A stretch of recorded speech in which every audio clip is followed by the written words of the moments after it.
안녕하십니까. 이번 시간에는 여러분과 같이 이제 캐브레타 이 아이싱에 대해서 좀 더 여러분들하고 수업을 진행해 보도록 하겠습니다. 캐브레타가 아이싱이 생기는 이유는 여러 가지 조건이 있습니다만 대충 설명을 드려보게 되면 여러분들이 벤추린목을 통과하는 이 벤추린목을 통과하는 이쪽에 이 벤추린목을 통과하는 공기 구멍에 있어서 빨려 들어가면서 공기가 빨라지고 공기 속도가 증가되면서 차가집니다. 그것은 또 기화된 연료와 섞이면서 훨씬 더 차가워지고 연료 증발열에서 열을 더 빼앗기 때문에 그래서 공기가 0도씨 결빙점에서 도달하게 되면 얼음 입자들이 이제 스로틀 주변에 이런 식으로 붙어서 어떻게 돼요? 침전물이 형성이 됩니다. 그래서 그런 캐브레타는 이 얼음에 인해서 엔진이 최대 출력까지 공기가 흐르면서 이와 같은 이물질이 생겨서 엔진 최대 출력이 필요한 것보다 적은 공기에 공급받을 수 있도록 질식, 즉 작아진다는 얘기죠. 그런 경우에 이 공기를 스로틀 설정하에서 출력이 작아지고 있는 것은 변경되지 않는다. 지금 무슨 얘기냐? 스로틀 설정하에서 엔진 출력이 작아지고 있는 것은 변경돼 있어요. 어디 수정할 수가 없다 이 말입니다. 여기서 그래서 여기 요 개념이 그래 하늘이 맑은 대기 온도 한 32도씨 하늘이 스카이 한국말에서 한 32도씨 대기온 32도씨까지 높을 때는 캐브레타 이상이 축적될 수 있으며 즉 32도까지라는 것하고 상당히 기준이 중요합니다. 0도씨입니다. 0도씨 5 플러스 32니까 화씨 이렇게 해서 따져서 상대 습도가 50% 상대 습도가 리브리션 퍼미니트에서 50% 이상일 경우에는 특히 어떻게 됩니까? 저전력 해상에서 작동 시에도 더 저전력 즉 저속 시에서 더 많은 실 경우에 그러한 것이 더 생길 수가 있다.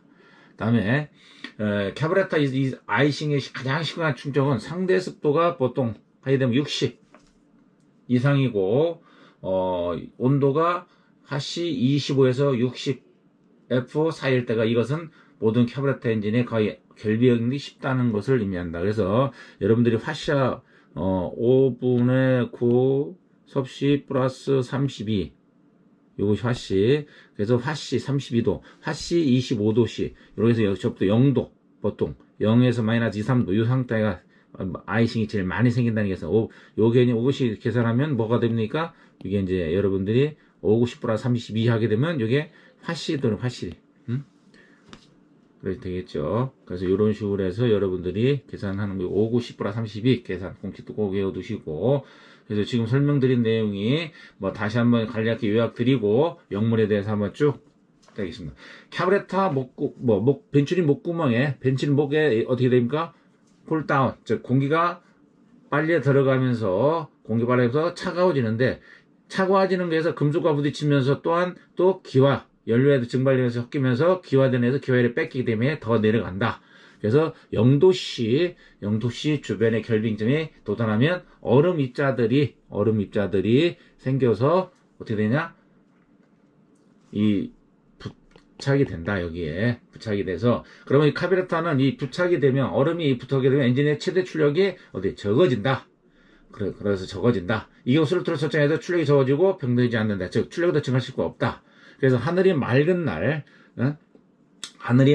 대기온도 32도씨까지 오도풀 때도 캐브레타 아이싱이 발생시킬 수 있으니 상대 대기 습도가 50% 이상일 경우에는 주의를 해야 된다. 그래서 캐브레타 아이싱이 언제? 축적은 보통 대기온도 60% 이상이고 온도가 화씨 25도씨에서 60도 사이에 이것은 엔진이 거의 언제든지 결빙이 쉽다 하는 것을 여러분들이 주지를 하셔야 된다는 내용을 말씀을 드리겠습니다. As air is drawn into the venturi throat of a carburetor, the air is accelerated and cooled down. It cools even further when mixed with vaporized fuel. When the air reaches the freezing point OC, the ice particles begin to form deposits themselves on the throttle plate. The carburetor can then become choked by this ice to the point that the engine receives less air than is required for full power. In this case, the power output of the engine is getting smaller under the throttle setting is not changed. It is possible for carburetor rising to build up even when the sky is clear and the air temperature is as high as 32 C. If the relative humidity is 50% or more, especially when operating at reduced power settings. The most severe buildup of carburetor rising is when the relative humidity is higher than 60% and the temperature is between 25 F and 60 F. This means that all carburetor engines are susceptible to icing almost any time. 자, 다음 이어서 자, 이 그림은 여러분들이 기화기 결빙 확률 차트를 보고 여러분들하고 이제 설명을 드리도록 하겠습니다. 그래서 이 그림을 보게 되면 스로틀 가장자리에 이 스로틀 개념에 자, 이건 어떻게 됩니까? 대기 온도 습도 퍼센트를 나누는 것이고 대기 온도 온결 온도 다음에 어떻습니까? 대기 온도 대기 온도와 이제 이슬점 그걸 표현해서 여러분들이 이 적색되는 게 뭡니까? 아이싱 파워 카브레타 아이싱이 여기 100% 생긴다는 여기쯤에서는 100% 생긴다는 의미를 이해하시면 돼요. 다음에 여러분들이 아이싱이 커브판 정속 주행에도 여기도 생길 수가 있다는 개념으로 이렇게 이 정도에 해서 이 정도에서는 어떻게 돼? 생길 수가 있다. 그 이상에서는 더 생긴다. 요 정도 이슬점. 그래서 어떻게 요 상태에서 요 상태 이슬점 온도 1포인트 그다음에 어때요? 요 상태에서 여기까지 그런 개념을 여러분들이 이해를 하셔야 된다. 다음에 요거 마찬가지로 길드 파워. 예? 활공할 때도 마찬가지 요 상태에도 어떻게 됩니까? 요 상태 범위에서 이렇게 생길 수가 있다는 개념. 다음에 어디입니까? 정속 파워 내도 그라운드나 어떻게 정속 파워 한 대 해도 어떻게 이상 똑같습니다. 그런 범위에서 이렇게 전 속도가 낮고 할 경우는 어떻게 돼요? 범위가 그만큼 많이 생길 수 있다는 얘기를 했습니다. 그래서 스로틀 가장자리와 혼합기 혼합 통로 표면에 결빙이 생긴 것을 이게 나타내는 것을 여러분들한테 이 그림을 보여주는 것이고 스로틀 결빙은 착륙에 의한 고도를 낮추는 경우처럼 스로틀 부분으로 닫힐 때와 유로가 좁아져서 유속이 어떻게 증가하고 압력이 낮아져서 수증기 기화가 일어나서 주변 온도가 내려가는 것을 발생한다. 스로틀이 결빙이 발생하면 엔진 출력이 점차 줄어들 수밖에 없죠. 그래서 고정 프로펠러를 장착 항공의 경우에는 스로틀의 결빙이 발생하면 스로틀이 고정된 상태에서 엔진 회전수가 감소를 하고 고도 및 비행 속도가 떨어지게 되어 있습니다.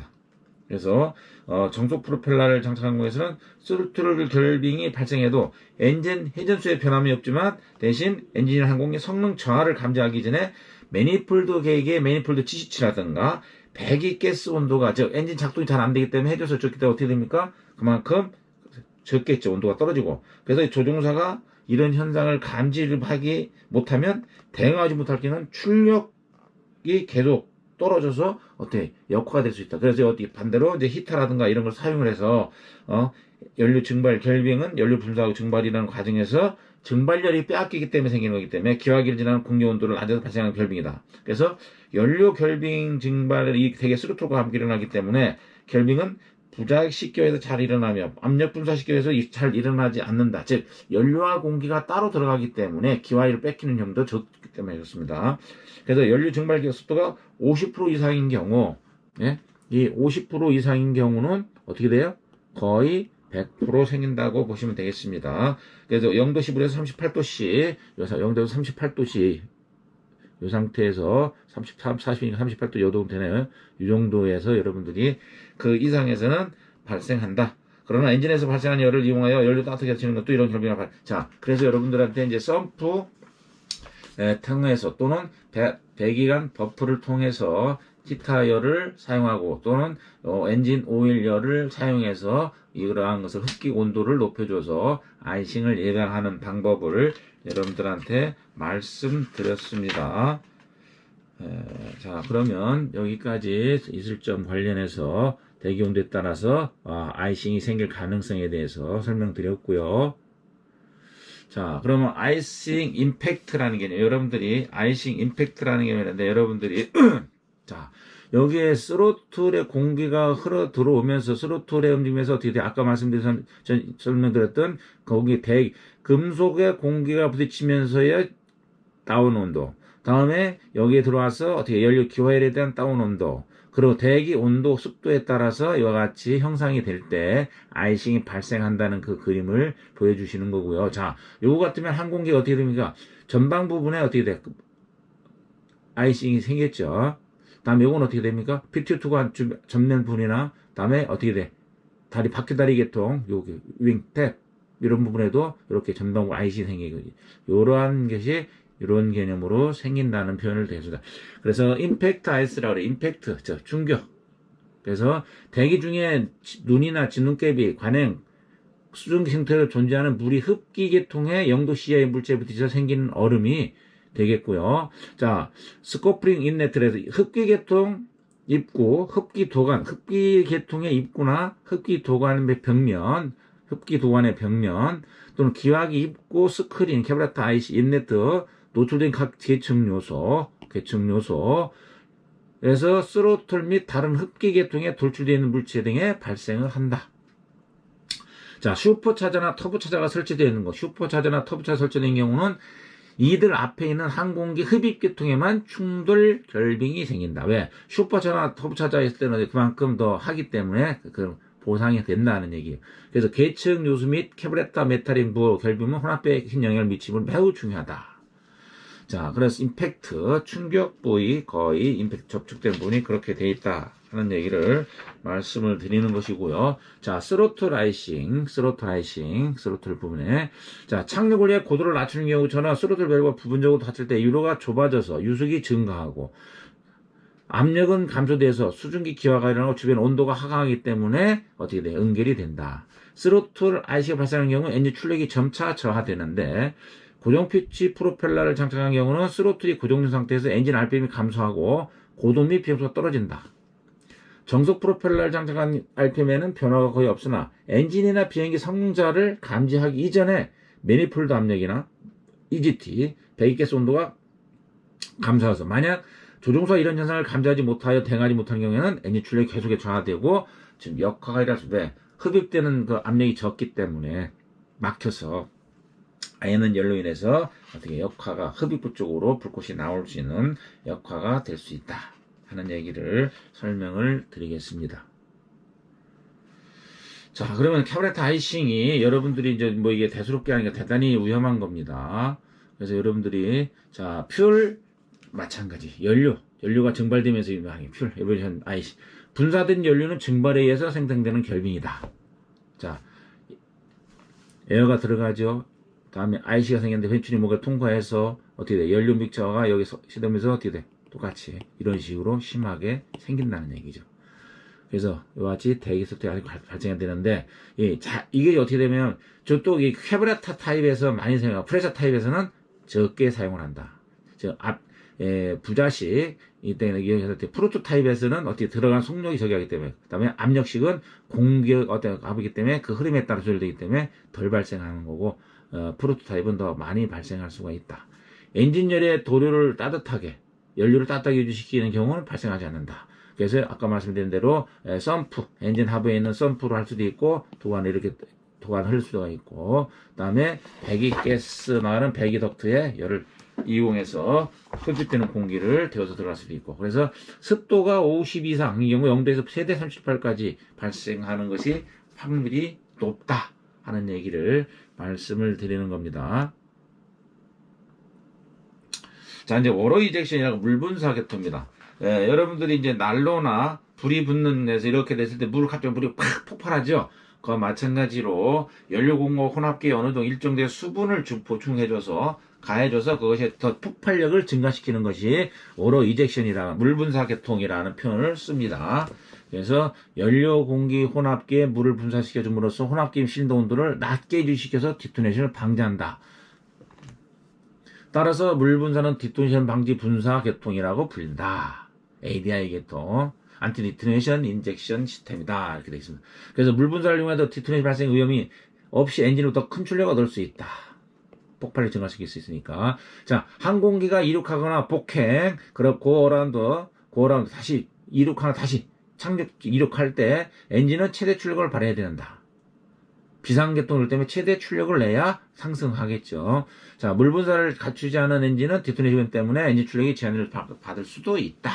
그런데 연료 혼합기에 물을 분사하면 연료의 디토네이션 방지제를 첨가하는 것과 같이 동일할 효과를 얻을 수 있어.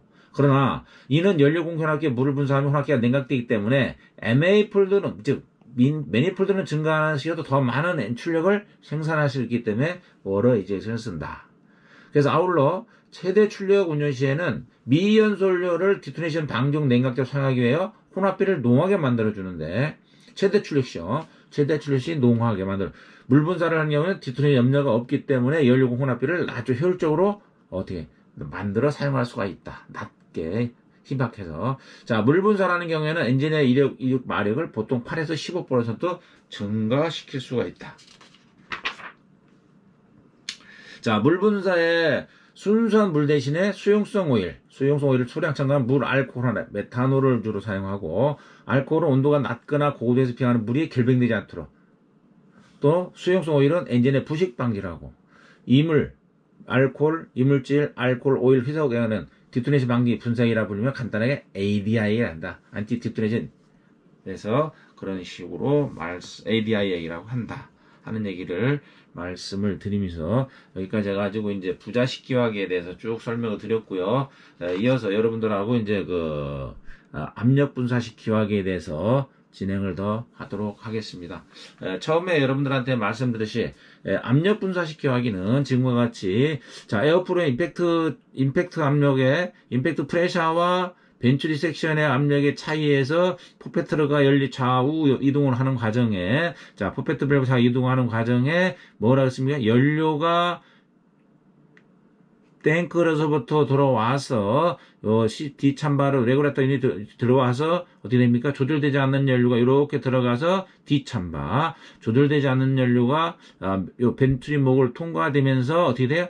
자 메터된 연료 C방까지 진행을 하고 즉 메터드 퓨얼 여기도 컨트롤 유니트에서 여기서 마찬가지 그렇게 했습니다. 그래서 어떻게 돼? 조절되지 않는 연료와 조절된 연료가 포페트 좌우 열림에 따라서 어디 A 참바 즉 임팩트 참 압력과 벤츄리목의 압력이 작용하는 차이로 인해서 이 벤츄리목이 좌우로 움직이면서 연료가 탱크로 들어와서 메터링 제트 조절되지 않은 연료가 조절된 연료가 다시 들어가서 어디로 가는 겁니까? 이쪽에서 디차드 노즐로서 분사시켜 주게 되어 있는 거죠. 스로틀 여름에 따라서 이 공기 흐름이 요 충격 압력과 벤츄리목을 통과한 요 압력이 차이가 생겨서 그래서 요 로우 프레셔라는 개념, 하이 프레셔라는 개념 이렇게 생각하시면 될 것 같아요. 그런 식으로 사용되는 것이 그렇게 되겠습니다. 일반적으로 압력 분사식기화기 이렇게 개념을 여러분들이 그런데 압력 분사식기화기는 기본적으로 부자식기화기에서 출발했지만 전혀 다른 방법 연료 계량을 한다 하는 얘기를 여러분들한테 언급을 드리겠고요. 압력 분사식기는 펌프 압력으로 연료 분사하는 새로운 기능과 함께 벤츄리에 낮은 압력과 공기 충격 압력 그 차이로 인해서 유압기를 측정하고 고정 오름토에서 연료를 계량해서 정확한 연료 혼합을 유지하는 방법으로서 큰 출력은 대형 엔진에 적합하도록 되어 있습니다. 대형 엔진에 그래서 그런 식으로 되어 있는데 기화기 스로틀 본체의 연료 증발에는 결빙이 일어나지 않는다. 이런 것이 일단은 이제 압력 분사식의 장점이 되겠고요. 두 번째는 개통이 완전히 닫혀 있기 때문에 어떠한 형태의 비행에서도 정상적으로 작동하며 중력이나 관성에서 거의 영향을 받지 않는다. 왜? 부자식 같은 경우는 어떻게 돼? 연료 탱크가 어떻게 이게 뒤집혀지면 작동이 안 되겠죠. 그러나 이 압력 분사식은 어느 기동해도 상관이 없다는 얘기죠. 공기흐름에 방해만 닿지 않는다면. 그런데 공기흐름을 떠나서 부자식기화기는 부자가 어떻게 됩니까? 하향에 되어 있기 때문에 이건 또 뒤집히면 안 되겠죠. 고개병은 전혀 못하는 거죠. 그런 개념을 말씀드리는 거고요. 고도나 프로펠러 피치, 스로틀 변화에 관계없이 어떠한 엔진 부하에서도 연료가 정확하게 공급될 수 있는 것이 압력 분사식기화기다. 압력으로 연료를 분마하기 때문에 엔진 작동이 유연하게 경제적이다. 출력 세팅이 간단하고 균일하다. 연료 비등과 증기폐쇄 장치가 설치되어 있다.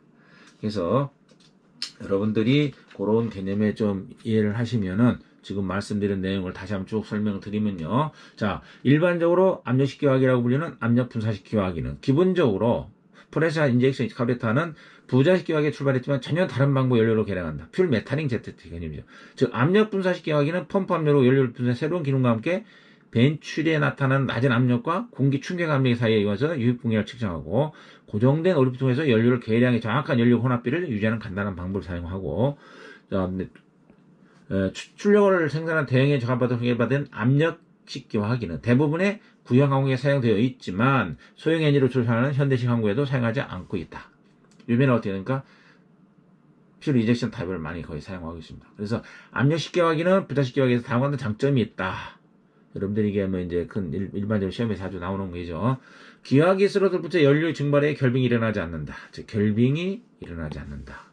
개통이 완전히 닫혔기 때문에 어떠한 비행에도 정상적으로 어떠한 형태의 비행에도 정상 작동하며 중력이나 관성에 영향을 받지 않는다는 거. 그다음에 고도나 프로펠러 pitch 스로틀 변화에 관계없이 어떠한 엔진 속도 부하에도 연료가 정확하게 자동으로 공급이 된다. 압력으로 연료를 분모하기 때문에 엔진 작동이 유리해진다. 그 다음에 출력 세팅이 간단하고 균일하다. 열 비등과 증표도 일어나지 않는다. 여기서 여러분 어떠한 엔진 속도와 부하에도 연료가 정확하게 작동된다. 그러나 기동 비행할 때는 어떻게 공기 흐름이 앞에 흐름의 공기 흐름으로 인한 장애는 받을 수 있는 가능성은 있습니다. 자, 그러면 압력 분사식 기화기에 설명을 아까 드렸는데요. 자, 여러분들이 이걸 설명을 드리기 전에 요거 같은 경우는 이제 싱글 베렐 타입. 싱글 베렐이라는 것은 뭐냐면 여기 흡입 도관이 하나라는 얘기입니다. 그래서 프레셔 카브레터를 여기 설명을 드렸는데요.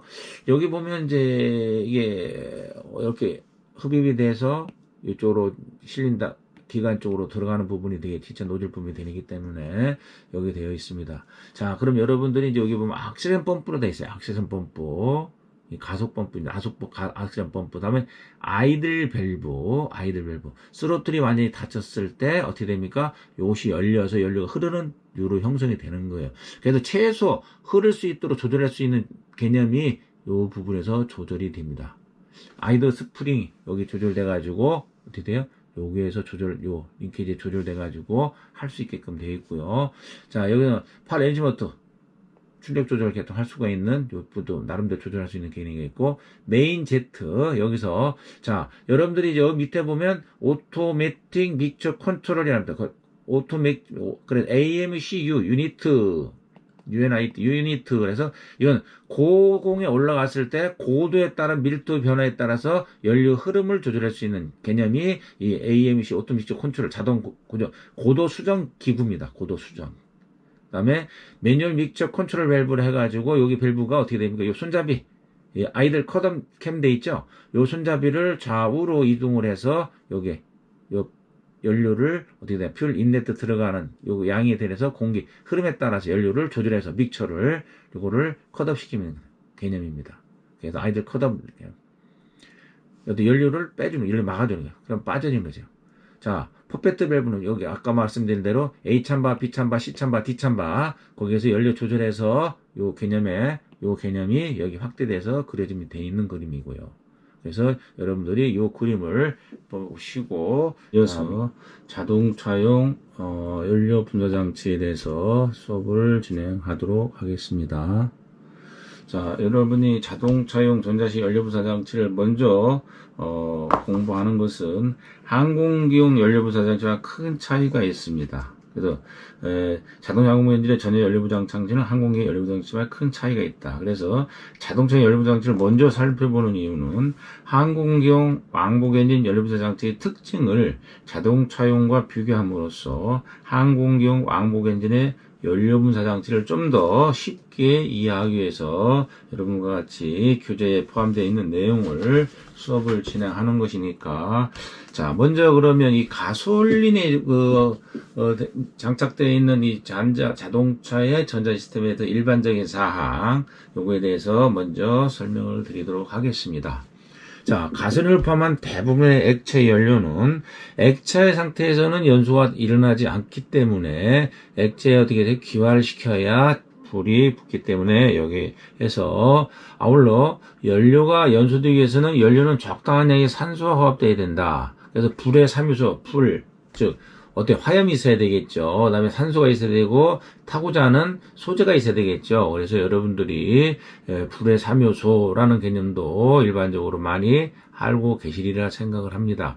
어떠한 아무리 잘 타고 있을 때 물건이 있다 하더라도 어디 산소를 차단하는 방법이든지 또는 뭐 이런 방법을 해서 지식 방법 뭐 이렇게 되기도 하고, 여러분들 일반적으로 가정에서도 뭐 주방에서 어머니가 뭐 일을 하시다가 불을 기름에서 불이 났다. 그럼 어떻게 됩니까? 거기다 물을 버무리면 또 확산이 되죠. 그래서 어떻게 됩니까? 거기를 어때는 수건이나 뭐 이런 걸로 갑자기 발 덮어야 즉 산소를 차단시키는 방법이, 그런 방법이 있듯이 불이라고 하는 것은, 지금 우리가 여기 하는 건 불은 일반적인 화재가 아니라 기관 내에 연소시킬 수 있는 연소 조건에서 어떠한 연료가, 타고자 하는 연료가 있어야 되고, 연료 종류에 대해서 그것이 고체, 액체, 기체 개념에서 액체는 연료인데 어떻게 됩니까? 액체이기 때문에 차라리 기화시켜서 불을 붙일 수 있어야 된다. 그래서 거기에 산소가 포함이 되고, 화염이 있어야 된다는 개념에서 이제, 항공기에 있어도 어떻게 돼요? 연료 계통 따로 있고, 이그네이션 점화 계통 따로 있고, 그다음에 공기 계통 따로 있고, 이렇게 구분되어 있는 거거든요. 그런 종합적으로 해서 지난 시간에 했던 압력식이 됐든, 부자식이 됐든, 지금 말하는 전자식이 됐든, 어떤 그런 개념에서 이제 계통적으로 이해하는 측면에서 지금 자동차 엔진도 한번 여러분들하고 같이 검토해보고 하는 수업이니까. 자, 연료 공기 혼합기는 실린더의 압축에 따른 온도 증가에 어떻게 됩니까? 인하여 기화되어 연소되기 쉬운 상태로 바뀌어야 된다. 자, 왕복 엔진에는 공기 중에 산소를 이용해 연료를 연소시키기 때문에 공기급여에서 연료 공기 흡기를 만든다. 그런데 공기양이 충분하지 못하면 농후한 혼합기가 형성되어 연소가 일어나더라도 완전 연소가 일어나지 못하고 미연소로 연료가 남게 되어 경제적이지 뿐만 아니라 후연이 일어날 수 있다. 아울러 공기가 상대적으로 너무 많으면 혼합기가 형성되어 점화가 일어나지 않거나 희박 혼합기가 되기 때문에 연소가 일어나도 연소 속도가 느려서 이로 인해서 디토네이션은 역화가 발생할 가능성이 있다. 이와 같은 이유 때문에 연료 계통에서는 정확한 공연비를 가지는 연료 공기 혼합기를 만들어 주어야 한다 하는 얘기죠. 자, 여기 여러분들이 이제 이 중간에 여러 가지 미연소 이로 인해서 후연이 생긴다. 농후한 상태에서 엔진 내부에서 완전 연소가 되지 않고 나머지, 즉 공기가 부족해서, 즉 산소가 부족해서 배기구 쪽으로 연소가 나와서 불꽃이 나오는 것을 후연이라고 합니다. 즉 내부에서 완전 연소가 돼서 출력을 발생을 시켜야 되면 이것이 다 하지를 못하고 뒤에 배기구를 통해서 밖으로 나오면서 어떻게 됩니까? 혼합이 농후하다니까 미연소된 연료가 열기에 포함되어 있는 상태에서 산소와 접하면서 배기구 쪽으로 불꽃이 튀어나오는 거, 이것은 이제 후연, 애프터 파이어 뭐 이런 표현을 쓰고요.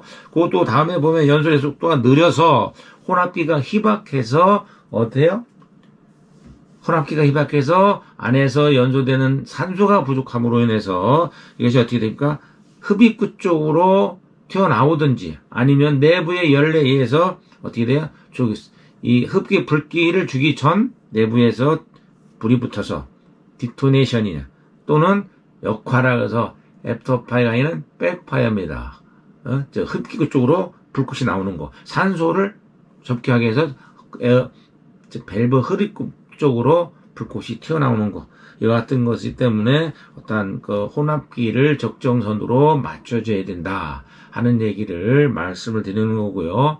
자, 그러면 연료 공기 혼합기는 실린더의 압축에 따른 온도 증가로 인해서 기화되어 연소되기 때문에 쉬운 상태로 바뀐다. 연료가 완전히 기화되지 않은 경우에는 실린더 내 형성된 화염에 의한 연료에 의해서 연료 액적이 기화함과 동시에 연소가 진행된다. 즉 따라서 연료 공기 혼합기를 만들어준 이유는 1차적으로 연료와 공기를 균열하게 혼합시켜주기 위함이고 2차적으로는 연료의 작은 액적으로 잘게 쪼개서 연료의 표면력을 크게 해서 귀화하기 쉽도록 만들어주는 내용을 말씀을 드리는 겁니다. 그래서 자동차용 엔진에는 과거에는 연료와 공기 혼합시켜주기 위해 귀화기를 사용했으나 현재는 전자식 분사장치로 사용을 하고 있다. 그래서 여러분들이 이제 그 전자식 방법에 대해서 먼저 그림을 같이 설명드리면, 자, 요거는 실린더 부분이 되겠죠. 실린더 쿨링핀이 되고, 실린더 내부에 장착된 피스톤과 피스톤 링이 장착이 되어 있고, 자, 그럼 여기도 어떻게 됩니까? 요 에어 들어오는 덕터 라인, 좀 더 했지만 커먼 라인이 따뚜리 있습니다. 자, 그러면 이 혼합가스가 들어오는 게 아니라 에어, 즉 공기만 들어오고, 자, 여기 흡입 밸브, 인테크 밸브가 실린더 상부에 장착, 이쪽에는 이제 반대로 이제 배기 밸브가 장착이 되어 있죠. 자, 흡기 밸브, 배기 밸브, 다음에 여기 이제 스파크 플러그가 되어 있네. 이그네이션 점화계통. 여러분들이 불의 삼유소에, 자, 공기가 들어오고, 산소가 들어오고, 자, 불꽃이 있는 상태에, 그 다음에 연료, 타고자 하는 연료를 어떻게 됩니까? 넣어줘서 요 세 가지가 믹서돼서 이제 여기서 화력이 발생이 되겠죠. 그래서 연소실 잠바 그래 돼 있는데, 그래서 에어를 따로 집어넣고 실린더 흡입구 인테이크 밸브가 열린 이 상황에서 타이밍 맞춰서 에어 흐름에 연료를 분사시켜 줘서 실린더 내에 공급시키면 그때의 적당한 시기에 불꽃이 튀겨져서 연소가 돼서 피스톤이 하강해서 출력을 얻겠다. 요 개념이 자동차 엔진의 퓨얼 인젝션이기 때문에 기본이 되겠습니다. 자, 연료는 흡기 밸브 앞에 매니폴드 내부로 분사시켜준다 하는 내용이 좀 전에 설명드린 내용이 되겠습니다. 자, 그러면 이것은 이 장치는 흡기를 받아 매니폴드 내부로 분사시키는 건데, 이 장치는 요거 엔진 회전수, 흡기 공기 온도, 스로틀 위치, 실린더 헤드 온도, 잘 보십시오. 엔진 회전수, 흡입 공기 온도, 스로틀 위치, 실린더 헤드 온도, 포함한 엔진의 작동 각종 센서라고 그래서, RPM 센서, 흡기 인테크 에어 템퍼레 센서, 포지션 센서, 실린더 헤드 CH 템버 센서, 이걸 통해서 감지해가지고 이 일렉트릭 컨트롤 유니트, 즉 ECU라고 하는 데서 어떻게 돼 계산된 연료량을 분사를 해서 엔진 조건에 따라 정확한 연료 공급 환압기를 만들어준다 하는 얘기입니다. 이렇게 전자장치를 사용하여 연료를 분사시키면 다음과 같은 장점이 있다. 자, 첫째, 연료 기화에 따른 결빙이 없다. 연료와 공기가 따로 들어갈 때 혼합돼서 어떤 기화에 의한 잠재를 빼져서 또 금속이 부딪히면서 이러한 결빙 가능성이 없다. 또 연료 공기 혼합기를 더 균일하게 각 실린더에 공급할 수가 있다. 연료 분산이나 이런 개념이 균일하기 때문에. 다음 또 혼합비 조절이 용해 아이들 도달하고 실수 없이 엔진을 순간적으로 가속할 수 있다. 어떻게 무슨 얘기입니까? 연료의 점성이나 공기의 흐름에 어떤 끊김이 없이 어떻게 저속에서 고속까지 순간적으로 가속이 가능하다, 이 말씀드리는 거고요. 엔진 효율이 증가한다. 이와 같은 조건으로 해서 어떤 엔진 효율이 증가된다. 즉 연료 소비나 공기 에어 소비가 없이 흡입 노후 관계에서 어떤 적절하게 자동으로 조절되기 때문에 엔진 효율이 증가된다. 연료 공기 혼합 촉진을 해 유해가스 배출이 감소된다. 왜? 혼합비를 일정하게 잘 연소해서 내부에서 비연소된 연료 없이 전체적으로, 그러니까 산화질소 발생이 적다. 기화기가 없기 때문에 정비가 쉬워진다. 기화기, 즉 캐브레타가 없기 때문에 뭐 A참바, B참바, C참바나 부자실이니 뭐니 조절 이런 게 없기 때문에 정비가 쉬워진다 하는 내용으로서 여러분들이 이제 자동차용 전자분사 연료장치에서 일반적으로 이슈까지 이번 시간에 알아보았습니다. 오늘은 여기까지 마치고요. 다음 시간에 이어서 진행하도록 하겠습니다. 수고하셨습니다.